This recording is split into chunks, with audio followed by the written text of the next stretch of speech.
In colloquial language, we often use precision and accuracy interchangeably, but they mean very different things from a statistical standpoint. Precision is the consistency and reproducibility of a test and is also sometimes referred to as reliability, whereas accuracy is a measure of how close test measurements are to true values and is sometimes referred to as validity. A precise test may not be accurate, and an inaccurate test may not be precise. Let's look at some examples that illustrate this concept. Let's say you're throwing darts at this bullseye. You missed your target, but the average is in the center. So, over the course of six darts, you have a lot of variation, but the average is on the money. This represents accuracy, but notice there's high variation in the dart locations, and none of them are at the center. Okay, let's try this again with a new handful of darts. You were listening to me and decided, hey, I'm going to make sure I have less variation in my shots. So now your darts are highly clustered, but in the wrong spot. This is high precision, very little variation, but low accuracy because you didn't really hit your target.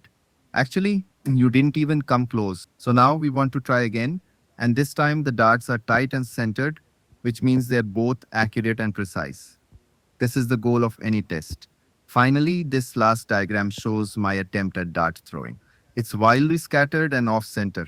This is neither accurate nor precise and doesn't bode well for me actually winning any dart games, which is why I don't play darts. Now, when we look at random error, this is basically the enemy of precision. It reduces the consistency and reproducibility of a test.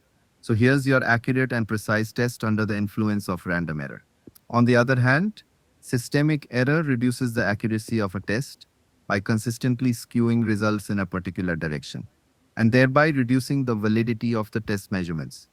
Okay, time for another practice question. A new rapid and portable salivary glucose meter for diabetics measures a patient's salivary glucose concentration to be 200, 211, and 1,008 micromolar on three independent measurements.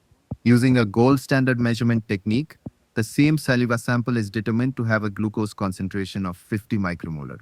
How would you describe this new test in terms of accuracy, precision, and error?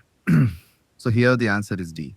This new device was consistent in three independent measurements, so it is precise. However, its results are more than 30% higher than the gold standard measurement, which means it's not accurate.